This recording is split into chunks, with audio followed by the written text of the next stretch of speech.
Folks, this may be a bold statement, but I'm telling you the Warriors will be a playoff team this season.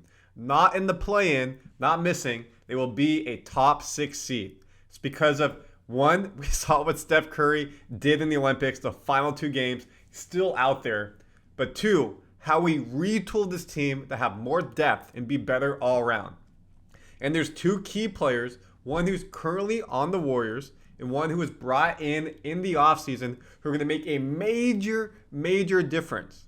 They're being slept on the local media, maybe a little bit, national media for sure. So we're going to break down who are those 2 players for you on this episode of Warriors Digest.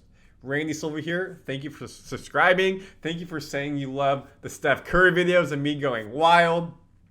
All the fandom on Warriors Digest. Appreciate what you do helping me grow this channel. We're less than 300 fans away from 6,000. If you could subscribe, help, like, comment, everything between to help us get to 6,000. Goals 10,000 by the start of the season. It would mean a lot. Let's grow the reach of Warriors Digest. And NordVPN is a big sponsor with us. Here's a quick message from them. Thank you for being a part of the channel. NordVPN, they can protect you on your internet when you're watching Warriors Digest or any show. From phishing attacks, no one takes your personal information. From malware that can destroy your computer, eat it up. And you can do it all through Warriors Digest. Thanks to NordVPN being our sponsor. Use the code you see right here, nordvpn.com/warriors, nordvpn.com/warriors, and you can get your discount code to check them out. They're VPN that allows you to surf the web anytime, any place, anywhere. From your home, from the coffee shop, your friend's house, wherever it may be. I used to work in cybersecurity, so I know how important it is to protect your information on your computer, on your emails, and the web, and NordVPN will help you. NordVPN.com/warriors. Check them out, and thank you to NordVPN for sponsoring our videos. Let's get into today's episode. Moses Moody cited as Warriors' best kept secret. Was this who you thought when I said a player on the Warriors? Maybe you thought Draymond, who isn't getting suspended. Maybe you thought Wiggins getting back to his all-star level. Kuminga taking the step up. No. In a Bleacher Report article, and I do agree, Moses Moody, if he gets the playing time, can be that guy. Let me make this bigger. We drafted him 14th in the 2021 NBA draft. Kuminga was drafted in the top 10 of the same draft. They're both on their final deals of their rookie year. He played 66 games last season, 8 points, 3 rebounds, 1 assist on 46% shooting, and 36% from 3. But how many times we say he needs to play more? Or when he got in, he really helped that second team. We made runs after being down. So if Steve Kerr can find more consistent playing time for him, that will be massive. If we look at how many minutes he played, let me make sure it's the right one. Here we go. He played the most minutes of his career at 17, but he only averaged 8 points. So if he can get to 25 to 30, again, Kuminga's gone. Clay's gone, so it opens up a spot in the shooting role. Yes, we brought in Hield, who will take some of that.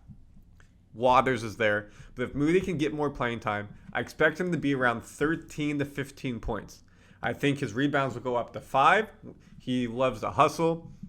3-point percentage, I think he can get to 40%. I know I've heard rumors, seen them online. He's been working on that this offseason. But for some reason, Steve Kerr doesn't like to play him. He only started 9 games. He's only started 23 games in his Warriors career. So he's playing about 3/4 of the season when you look at the games played. There were many times he did not play. And that frustrated us as fans. But Bleacher Report's Grant Hughes says Moody is the best kept secret. Why? The 22-year-old potentially can find a bigger role with Thompson and Paul gone, and he faces a make or break it season. Again, Kuminga and Moody are going into their final years of their rookie contract. If they're not extended before the end of the offseason, so before the regular season starts, they cannot be extended during the season. So they can sign their extension next offseason, but they will be a restricted free agent, meaning a team can give them a deal. Reports, Kuminga, let's start with him. He wants that max deal, $224 million over 5 years.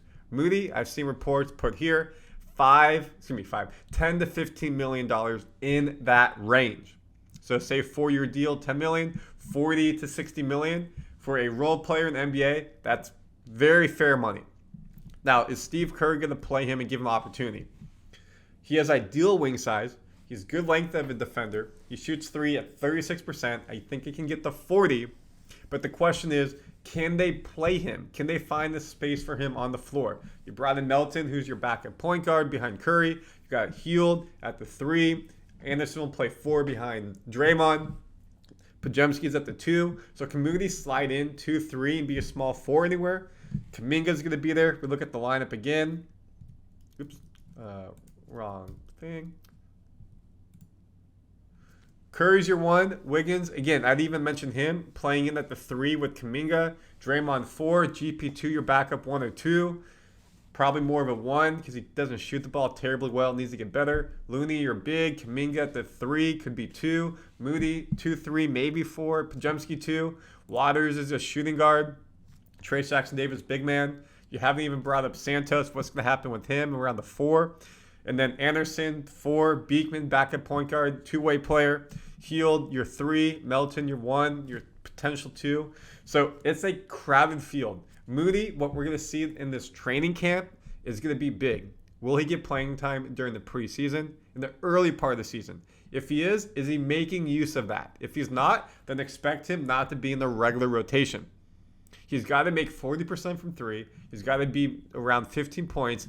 But the problem that Steve Kerr kept saying is Moody wasn't playing quick enough. He wasn't shooting the ball when he got it. Open shot, like Steph, he gets the ball, he launches it. Steve Kerr wants that. You can't take a split second to think. You just got to do it. If you don't do it, then the defense can rotate. Or you make the extra pass when you shouldn't, even though the extra pass is good.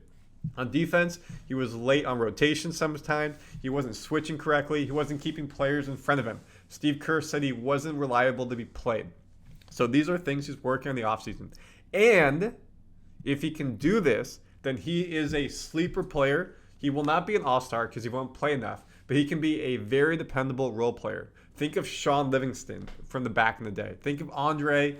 Maybe Andre was a bit higher. Livingston. Think of Swaggy P in terms of coming off the bench and making an impact. Yes, Swaggy P was shooting more 3s. Livingston was a better all-around player. That is the type of player Moody can be. Make the impact. Get you in the game because you're doing the things needed to win.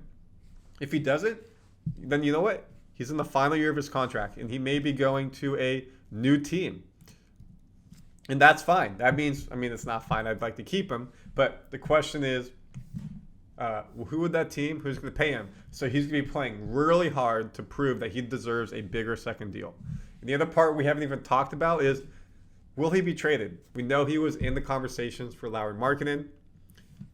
They did not want him. They wanted Brandon. We said no way. So is there a trade out there potentially during the season trade deadline where Moody first-round picks, Moody second-round picks, Moody and GP2 if they're not playing on the expiring contract? Looney is. Maybe Kuminga and they need to go big fish hunting again. So that will be a big part as well. They're going to want to potentially play him for better trade value.